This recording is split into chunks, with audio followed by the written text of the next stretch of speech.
ఏమైపోయారు సార్? అంటే కొంతమంది ఎలక్షన్స్‌కి ముందు లేపోతే 2019 ఎలక్షన్స్ తర్వాత అండ్ కళ్యాణ్ గారి మీద, మెగా ఫ్యామిలీ మీద చాలామంది కామెంట్స్ చేసినోళ్ళున్నారు. ఇందాక మీరన్నట్టు ఆ, నేను జస్ట్ పార్టీ వరకు, సిద్ధాంతాల వరకే మాట్లాడాను.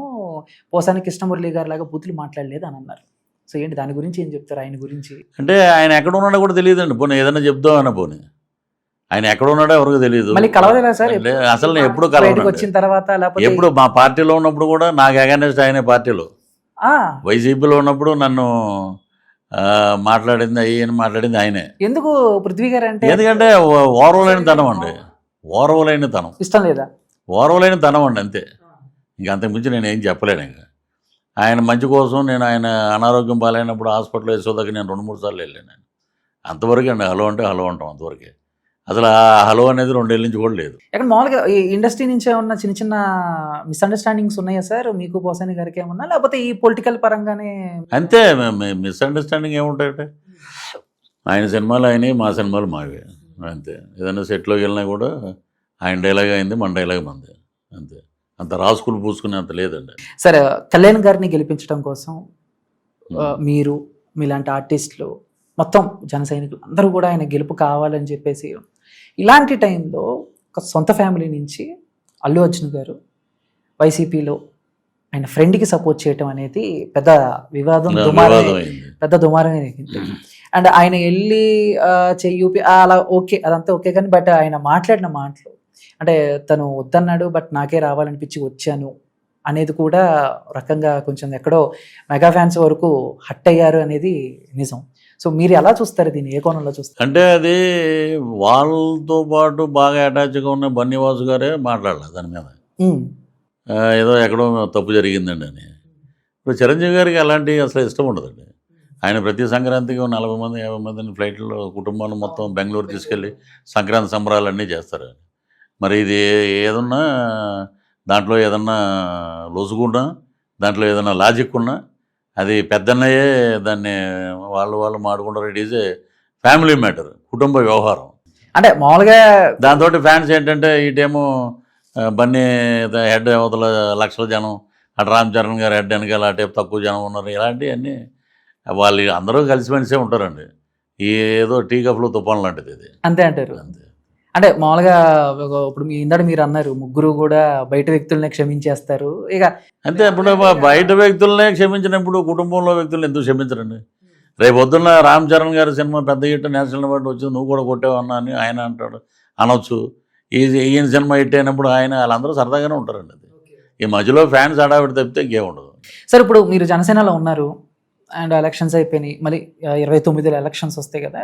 ఈ గ్యాప్లో ఏమన్నా మీకు ఇంకేమన్నా ఇంట్రెస్ట్ వచ్చి ఎక్కడైనా సీట్ ఇస్తే కళ్యాణ్ గారు పోటీ చేయడానికి రెడీగా ఉన్నారా? మీకు ఆ ఇంట్రెస్ట్ ఉంది? ఇందాడు అన్నారు అసెంబ్లీకి వెళ్ళి ఇది స్క్రిప్ట్ అని చెప్పాలని ఉంది నాకు అని చెప్పేసి. సో ఉందా మీకు మైండ్లో? అంటే అది ముందు 2029లో చూద్దామని నేను కూడా ఆగిపోయా. ఇప్పుడు మామూలుగా కార్యకర్తగా మనం అసెంబ్లీకి వెళ్ళొచ్చు, పాస్ చేసుకుని. మినిస్టర్లు అందరూ మనోళ్ళే కాబట్టి అడిగి పాస్ చేసుకుని. సార్ ఆప్షన్ ఉందా సార్? ఏది ఇప్పుడు మీరు చెప్పిన ఆప్షన్ ఉందా? ఆప్షన్ ఉందండి. 2029 డెఫినెట్గా నిలబడతాం ఈసారి. ఎందుకంటే మనం తిరిగినట్టు ఎవడో తిరగడు. 5 గంటకి నియోజకవర్గంలో ఉంటాం. ముందు మేము ఏమనుకుంటామంటే 2029 ఎలక్షన్కి ఒక నియోజకవర్గం అనుకుని ఆ నియోజకవర్గంలో 1 year బిఫోర్ నుంచి అయ్యా నేను వస్తే మీకు పనికొస్తే నేను పనికొస్తాను పని చేయటానికి, లేదు మీరు పనికిరారు అని మొత్తం ఓవరాల్గా ఓటింగ్ వస్తే నేను డ్రాప్ అవుతా, మీరు చేయండి అని అంటే బ్రహ్మాండంగా నిలబడతాం. ముందు జనాల గురించి మాట్లాడుకోవాలి మనం. అప్పటికి సువర్ణ యుగం వైపు ఉంటుంది 29కి. సో డెఫినెట్గా సీట్ ఆశిస్తాం ఈసారి, డెఫినెట్గా నిలబడతాం. ఓకే. సరే, ఇప్పుడు వైసీపీలో కొంతమంది ఉద్దండులు ఉన్నారు, మాటకారులు ఉన్నారు. అండ్ అప్పటికి వాళ్ళ సొంత నియోజకవర్గంలో 1-2 సార్లు గెలిచిన రికార్డు కూడా కొంతమందికి ఉంది. అయినా కూడా మొన్న ఎలక్షన్స్లో చూసుకుంటే గెలుస్తారు, ఓడిపోతారు, వీటి మధ్య మన కన్ఫ్యూజన్లో చాలామంది ఓడిపోయారు. అవును. అండ్ గుడివాడలో గుడివాడ అమర్నాథ్ గారు కానీ మొత్తం ఇప్పుడు ఏంటంటే మీరు ఎక్స్పెక్ట్ చేశారా సార్? ఎక్స్పెక్ట్ నేను 2 ఏళ్ళ ముందే చేశా. మేము ఒక యాడ్ ఒకటి చేసాం, ల్యాండ్ టైటిలింగ్ యాక్ట్. ఆ యాడ్ 50% ఉపయోగపడిందండి ఎలక్షన్లో. 80 ఏళ్ళు వచ్చిన ముసలోడు కూడా రేపొద్దున మన ఆస్తి పోద్దేమో ఆయన వచ్చి తెల్లవారుజామున 2 వరకు కూడా ఓట్లు వేశారు. 82% రావడానికి కారణం అదే. ఆ దాంట్లో నేను అడుగుతా, ఒక రైతు దగ్గర ల్యాండ్ లాగేసుకుంటే, అయ్యా మా దగ్గర ఉండేది ఒకే ఎకరం ఉండంటే నువ్వు ఏ కోర్టుకి వెళ్ళినా ఏది జరగదు, ఎందుకంటే ఆ కోర్టులో ఉన్నది ఎవరు, మనవాళ్ళు, నీకు జరగదు అంటే కూలబడిపోతాడు రైతు. ఏ నారాయణ ఫ్యాన్ వేయమంటావా అంటా నేను. వద్దు బాబు, 4 ఏళ్ళ నుంచి చేస్తానే ఉన్నారు, వద్దండి అని. అది ఇంపాక్ట్ వెళ్ళిపోయింది జనాల్లోకి. ల్యాండ్ టైటిలింగ్ యాక్ట్ రాగానే రద్దు చేశారు మొన్న. అలాగే శ్మశానాలు వాళ్ళు రాళ్ళు వాళ్ళే పాతి, ఆఖరికి సులభ కాంప్లెక్స్ మీద కూడా వైఎస్ఆర్ రంగులేసి మొత్తం రాష్ట్రం ఎలా అయిపోయిందో చూసారో, ఒక 10 ఏళ్ళు వెనక్కి వెళ్ళిపోయింది. సో ఇప్పుడు బాగుపడుతుందండి సార్. అంటే ఎలక్షన్స్కి ముందు కళ్యాణ్ గారు 22 సీట్లు తీసుకున్నారు. అంటే మేము ముగ్గురం కలిసి వస్తున్నాము అని చెప్పేసి ఆ సీట్లు ఇచ్చినప్పుడు కొంతమంది చాలా రకాలుగా కామెంట్లు చేశారు. అవును, ఇదేంటి ఎంత కష్టపడితే నువ్వు తీసుకొచ్చింది 22 సీట్ల. ఉమ్, సో చాలా రకాలుగా కామెంట్లు. ఆఫ్టర్ ఎలక్షన్స్ తర్వాత అండ్ అసలు ఇప్పుడు వరకు చరిత్రలో ఎక్కడ లేని విధంగా 100% స్ట్రైక్ రేట్తో ఆయన గెలిచారు. ఉమ్. సో జనాల కామెంట్లు ఇవన్నీ కూడా ఆయన ఫేస్ చేసుకుంటూ ఆ గెలుపు మీరు ఎలా చూస్తారంటే 2019 చూసుకుంటే ఉన్న 2 ఓడిపోయారు ఆయన. అవును, ఇప్పుడు చూసుకుంటే 100% స్ట్రైక్ రేట్. సో ఎక్కడ అంటే కళ్యాణ్ గారికి గెలవడానికి ఇది మెయిన్ అనేలాగా మీరు అది ఆయన మొత్తం రాష్ట్రం మొత్తం ఆయన తిరిగిన ఇది ప్రజల నుంచి వచ్చినటువంటి ఒక బ్రహ్మాండమైన మార్పు, అవన్నీ ఆయన ప్రతి మీటింగ్లో గమనించాడు. ఇది పవన్ గారి స్క్రిప్ట్, ఇది దేవుడి స్క్రిప్ట్ అంటే ఇదండి.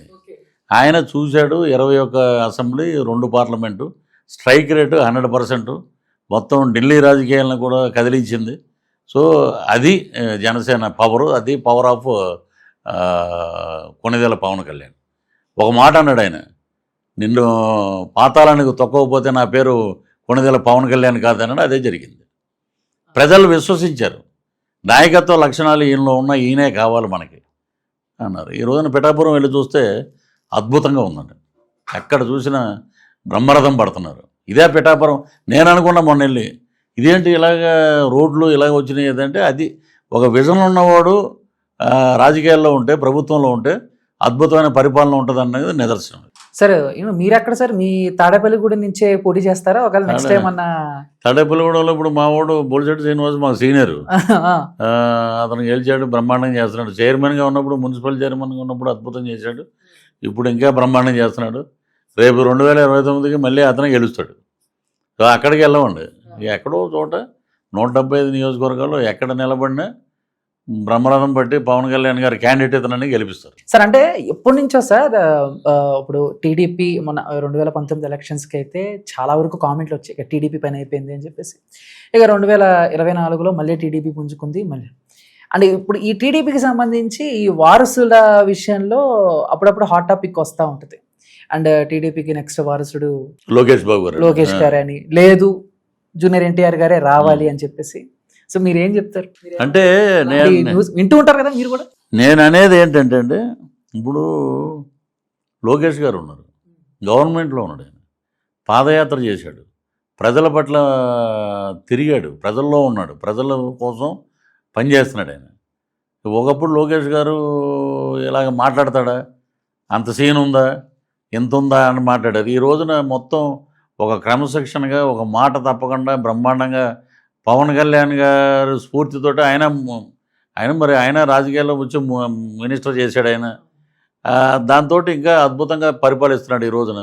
మరి అటువంటి పరిపాలనా దక్షుడికి అవకాశం ఉంటుంది.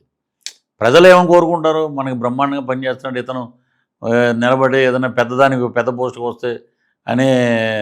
మొన్న ఎవరో కామెంట్ పెట్టారు, ఫ్యూచర్లో పవన్ కళ్యాణ్ గారు సీఎం అవ్వాలి, లోకేష్ బాబు సీఎం అవ్వాలి, మీలాంటి వాళ్ళు రాజకీయాల్లో ఉంటేనే అద్భుతం అని చెప్పి మన ఎవరో కామెంట్లు పెట్టారు. ప్రజల్లో అలా ఉంది. ఇక ఎన్టీఆర్ గురించి అంటే నేను ఇంతవరకు ఎప్పుడో యాక్ట్ చేసేవాడు, తర్వాత మళ్ళీ ఆయన్ని ఎప్పుడు కలవలేదు. మంచివాడు ఆయన, ఇంకా బ్రహ్మాండమైన ఆస్కార్ అవార్డులు, నంది అవార్డులు కొట్టి ఆయనకి, రామారావు గారికి వచ్చినంత పరిణితి, అంత ఏజ్ వస్తే అప్పుడు ఆయన రాజకీయాల పట్ల ఆయన కూడా స్పందిస్తారు. రాజకీయం వీళ్ళే చేయాలి వాళ్ళే చేయాలని లేదు కదా. ఎప్పుడైనా సరే తాతకు తగ్గ మనవడు అని అంటారు కదా చాలా సినిమాల్లో కూడా. ఆయన కూడా రావచ్చేమో, వస్తే ఆయనే అవుతాడు. సార్ కళ్యాణ్ గారిని కలిశారు, ఉమ్. లోకేష్ గారిని కలిశారు, బాబు గారిని కలవబోతున్నారు. బాబు గారు అమరావతి పర్యటనలో బిజీగా ఉండడం వల్ల కుదరలా. 10వ తారీఖున కలుస్తారు. సో ఏంటి సార్, ఆ బాబు గారిని కలిస్తే పృథ్వీ గారు ఏం మాట్లాడతారంటే మీరు అది చేయాలి, ఇది చేయాలి అని మీ డిమాండ్లు ఏమైనా ఉన్నాయా? అది కొంచెం స్టేట్కి ఏమైనా ఉపయోగపడేలాగా ఈ పనులు చేయాలి అని చెప్పి. నేను వెళ్ళి ముందు ఆయన కాళ్ళకు దండం పెట్టి, మీలాంటి విజన్ ఉన్న నాయకుడు ముఖ్యమంత్రి కావాలని ఆంధ్ర రాష్ట్రం కోరుకుందండి, మరలా మీరే అయ్యారు. మీ ఇదిలో మేము అద్భుతంగా ముందుకు వెళ్తుందండి రాష్ట్రం. ఎక్కడికి వెళ్ళినా చంద్రబాబు నాయుడు గారు అని అంటున్నారు మొత్తం. సో మిమ్మల్ని కలవటం మా అదృష్టం, ఆనందంగా భావిస్తున్నాం. నేను ఇంత మీ పార్టీకి కూడా నేను పనిచేశానండి, కూటమి అభ్యర్థులకు కూడా. అలాగే ఎస్విబిసి పదవి అడుగుతానండి. ఎందుకంటే ఒక వెంకటేశ్వర స్వామి గుడిలో వెంకటేశ్వర స్వామి బ్రహ్మోత్సవాలు కూడా లైట్లలో కానీ వాటిల్లో కానీ క్రిస్టియానిటీ ఎక్కువ ఇదిలో వెళ్ళింది. దాని మీద చాలా జరుగుతున్నాయి. నేను చేసిన వరకు ఎస్విబిసిలో చాలా మంచి పనులు చేశాను, నన్ను ఇలా చేశారు. కాబట్టి మీరు దయతెలిచి ఆ పోస్టు నాకు ఇచ్చినా ఇవ్వకపోయినా, ఇస్తే ఆస్కార్ అవార్డు అంటే, ఇవ్వకపోతే నంది అవార్డు. ఇస్తే ఏంటంటే మంచిని గౌరవించారు, ఇదిరా చంద్రబాబు గారు అని మేము చెప్పుకుంటాం గౌరవంగా. ఆంధ్ర రాష్ట్రం మొత్తం, ప్రపంచం మొత్తం చెప్పుకుంటుంది అని వెళ్ళి ఆయనతో మాట్లాడి ఒక ఫోటో దిగి వచ్చేద్దాం అనేది. ఓకే.